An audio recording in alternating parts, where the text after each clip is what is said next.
Welcome everyone! Once again a really nice endgame study, and this time white can force a win, but only by using every piece he has left, meaning queen, king and bishop. Just pause the video and take your time.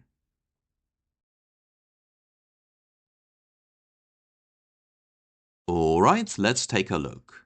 The first move is queen f7 check. Of course we look at checks first, and this is the only reasonable one. Now the king has two squares.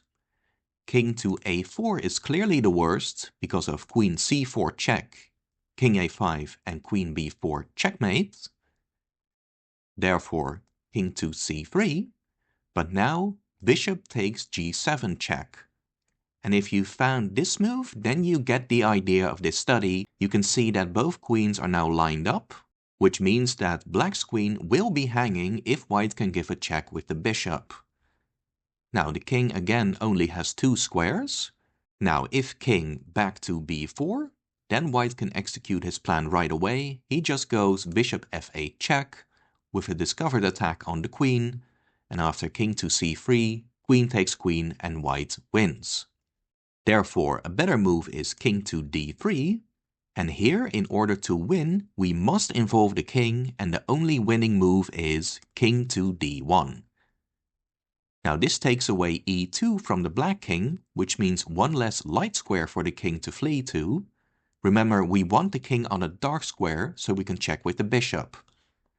Now let's check black's options. Let's go a5 first. With that move the king at least didn't go to a dark square. It doesn't help in the end though. White goes queen b3 check, because besides checking with the bishop, white will also win if he can skewer king and queen. So the point of this check is to make queen b1 check possible. Now, king to e4, only move. Of course, queen b1 check right away is no good, because black can just block with the knight, and it's already a draw. But white also has queen b7 check. Now the king has a couple of choices, but some are definitely worse than others. If king to e3 for example, now the king is on a dark square, so bishop d4 check and black loses the queen. Similarly, king to f4, then bishop e5 check and black loses in the same way. But even worse is king to f5 because of simply queen b1 check, and black doesn't have knight d3 to block in this case, and he loses the queen. Therefore king back to d3, but it's actually just as bad of course, because now there is queen b1 check.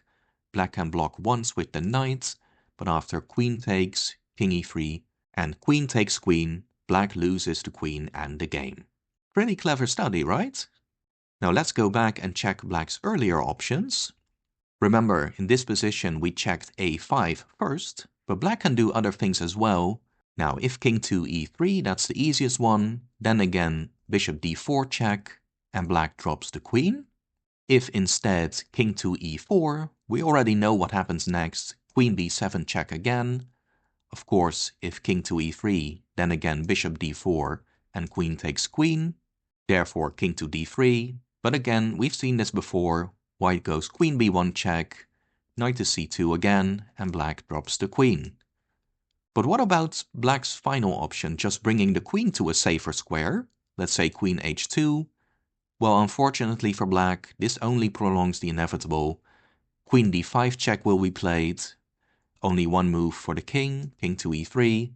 That's a dark square, so that's no good, because now bishop d4 check again.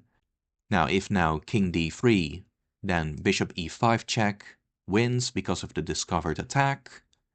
And if king to f4, then simply bishop e5 check, and there's just no escaping the loss of the queen.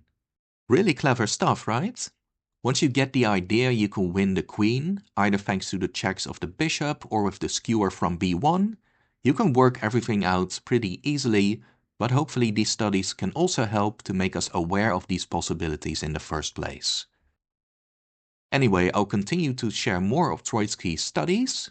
There's also a bunch more in the playlist, feel free to check those out. Please like and subscribe, and as always, thank you for watching Chess Student, and take care.